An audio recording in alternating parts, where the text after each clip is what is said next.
Hello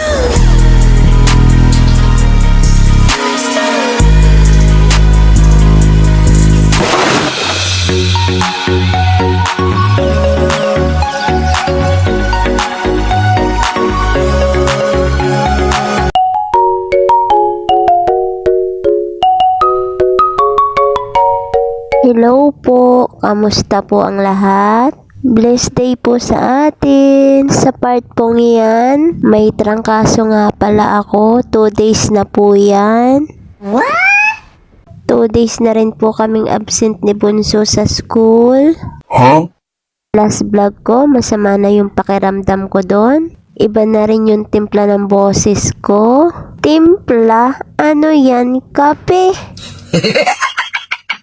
Masakit pa nga rin ang katawan ko dyan. Gumagawa na ako.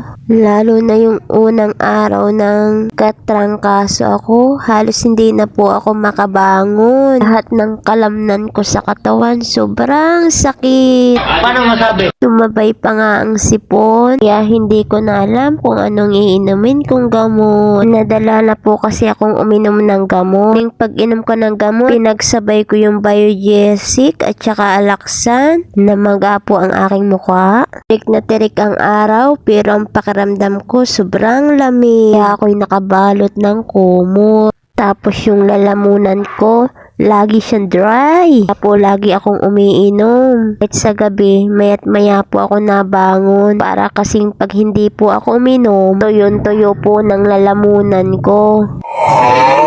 Tinawag ko nga pala dyan si Bunso para po ipamassage ang aking binti. Medyo masakit pa po kasi. Naawa naman po si Bunso at minasage nga po niya ang aking binti. Sana all. Masarap naman po sa pakiramdam pag minamassage po ng paunti-unti. Tamang-tama lang po ang massage ni Bunso sa aking binti. Kasi kapag malakas, sobrang sakit. Parang ang bait ng bunso namin at wala pong sumpong.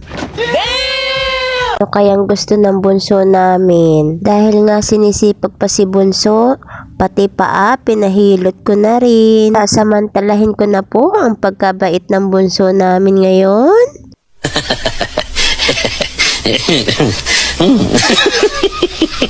Natutuwa akong masdan ang bunso namin. Seryoso talaga siya sa paghihilot sa paa ko. Dahil gusto ko ngang hinihilot ang binti ko. Hindi ko na malaya na ang tagal niya na hinihilot ang aking binti at ang aking paa. Sana all. At ayan na nga po, nakaramdam na ng pagod ang bunso namin. Sorry. Guys, ganyan po karami ang salumpas sa likod ko dahil po sobrang sakit din. Binidyohan ko nga pala si Bunso at natuwa ako sa ginawa ni Bunso. Naghubad kasi si Bunso, tapos nagdamit ulit, tapos pihit ang pagkasuot niya. Sabi ko nga pihit, kaya pala tawang-tawa. Ay may gagawin palang milagro. Natuwa naman ako sa naisip ng aking bunso ayan na nga ang ginagawa niya. Dahil nga pihit, isinuot niya yung kamay niyang dalawa. At ayan na nga, nasa harap na. Akalain mo yun? Naisip ng bunso ko yun? Pilit ko pa nga pinahuhubad, kaya pala hindi hinuhubad. Ganun lamang ang gagawin. Ay di wow. Ikaw ba? Dahil masama pa nga rin ang aking pakiramdam, gusto ko ng mainit-init na mahihigop. Gusto ko talaga ng sopas.